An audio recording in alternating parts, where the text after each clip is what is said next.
Are you looking for an inexpensive homemade gift for Valentine's Day or any other occasion? Homemade marshmallows might be the perfect idea. They go great in hot chocolate, they taste so much better than store-bought marshmallows, and are an excellent way just to show that you care. So the first thing that you want to do is, with marshmallows, towards the end of the process it gets very quick, so gather all your ingredients to begin with.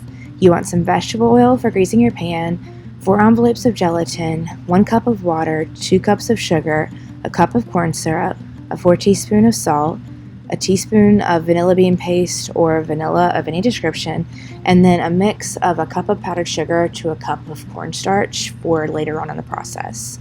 Then you want to gather all your equipment, and you want to have this ready to go at the very beginning so that when you get to the end of the process, it's right ready to go. You want to have a saucepan that will hold all the liquids that you're going to put in there, a 9 by 9 inch pan, and glass usually works best for this.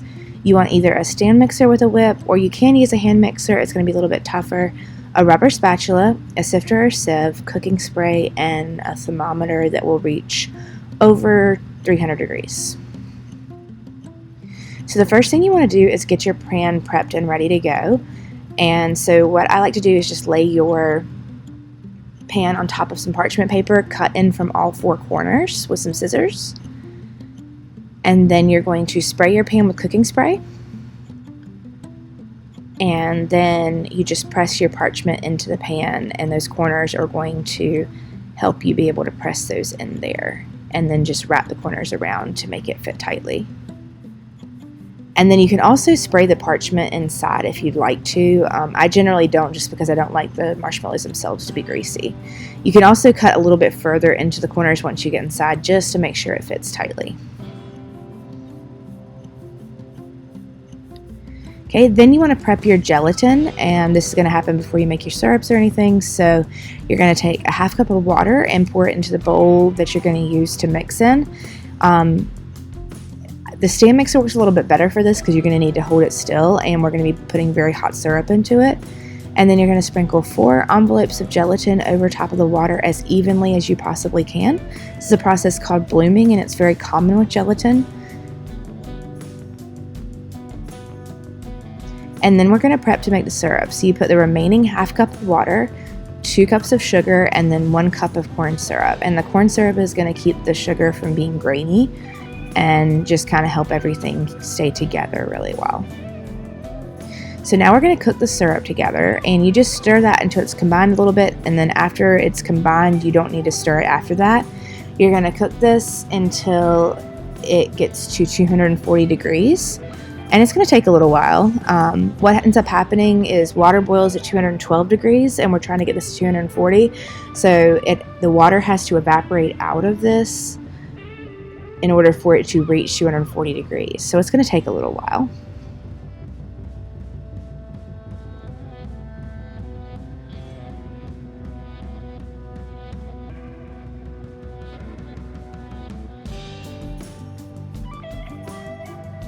As you can see, I'm moving the thermometer around every once in a while just to make sure that I'm getting an even temperature of the entire pot of syrup rather than just one spot.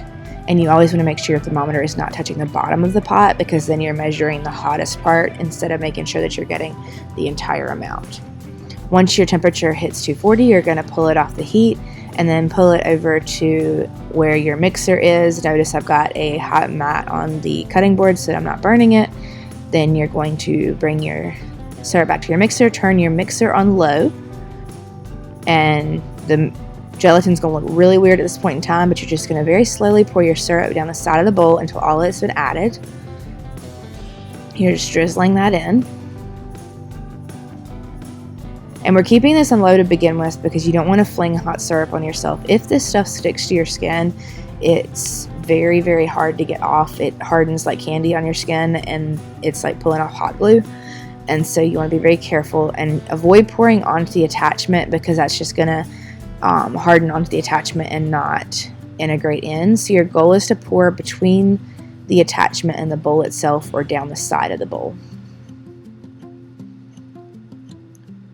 And just keep on adding until you have all of that in there.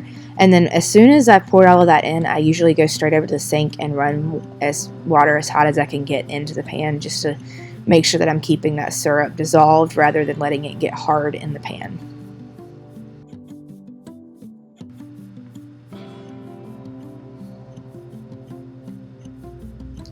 And that hot syrup is going to dissolve that gelatin mixture. And then once your syrup is in, you can turn your mixer up. I turn it to medium until it gets a little bit thicker, and then turn the speed up to high, just so that I'm not risking flinging anything out of the mixing bowl, especially when it's at that hotter point. As this is mixing, I will trim the parchment a little bit. And once the marshmallow mixture gets white, you can add your vanilla and your salt into the mixture. I know it seems a little strange to add salt in there, but salt in this case is acting as a flavor enhancer, and it really does add a little something to this. And I am trimming off the edges of the parchment just to kind of make sure it is easier to work with in the end.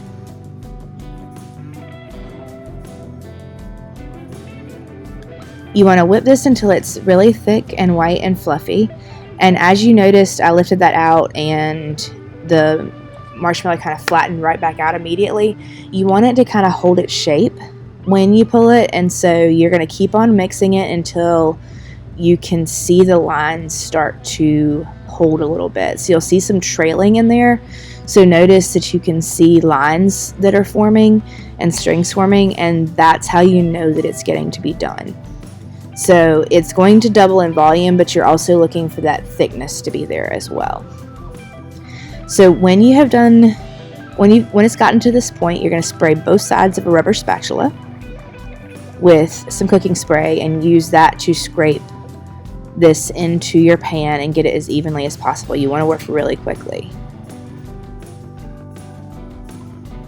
You're going to let your marshmallows harden for about 1 hour, and then once they have firmed up and hardened for that hour, you're going to cut the marshmallows, and you want to get everything ready to cut as well. You're going to need your bowl of cornstarch and powdered sugar that have been mixed together. You're going to need a dish for dusting the marshmallows because they are going to be extraordinarily sticky, so you want to have that ready to go. You want to have a cutting board and a knife. You want to have some cooking spray, and then a sifter or a sieve so that you can sift that powdered sugar and cornstarch mixture. Sift some of your cornstarch sugar mixture into the dish for dusting the marshmallows. And make sure that the whole bottom of that is covered, because you're going to be dropping your marshmallows into that as you cut it. Then you're going to spray your cutting board with cooking spray, and then spray both sides of your knife with cooking spray as well. This stuff is very, very, very sticky, and so you want to make sure that you have like a little bit of insurance policy here. Then you're going to remove your marshmallows from the pan and carefully peel the paper away. It's going to be really sticky. You can spray the parchment with cooking spray, and that will make this process a little bit easier, but I prefer to not have it be as oily, and so I just peeled the parchment away and it should come off pretty easily. After that, you're going to cut your giant one marshmallow, which you can leave this whole if you want one really big marshmallow. If you want to cut it into smaller marshmallows, you're going to cut it into strips and then cut those strips into cubes. And then as you go, you're going to drop those into that dusting dish and keep them separated as you just drop them in there, because these are going to stick back together as you cut them. And as you notice, I'm spraying that knife again as I go because it is extremely sticky. But as you cut them, try to keep them separate as you can, and they are sticking right back together. So cut a few, and I'm trying to keep them separated out on the board as much as I can, and then drop them into that dusting dish and roll them around into the powdered sugar and cornstarch mixture. And the reason that you mix those two things is the powdered sugar is to add a little bit of sweetness, but the cornstarch is going to keep them from getting stickier. And then you're going to just dust them with a little bit more sugar on top. Make sure they're fully coated. And then I just grab a different dish to throw these into as I'm dusting them, because I don't want to put them back into that container that had oil in them, because then that's going to defeat the purpose of dusting them. Repeat that with the remaining marshmallows until you get all of them coated with that powdered sugar and cornstarch mixture.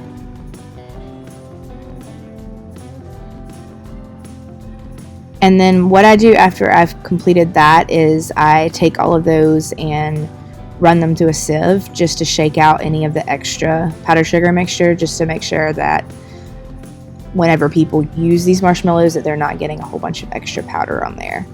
When you are finished, you can put these into a sealed container or a zip top bag and use them as you'd like to. You usually want to use these within 3 to 4 days. So this is definitely something you want to use as a gift pretty quickly, but they go amazingly in hot chocolate. They are so much better than store-bought marshmallows, and I hope you try this. Let us know in the comments if you decide to. Thank you so much for watching Mixing with Merks. Don't forget to like, comment, and subscribe.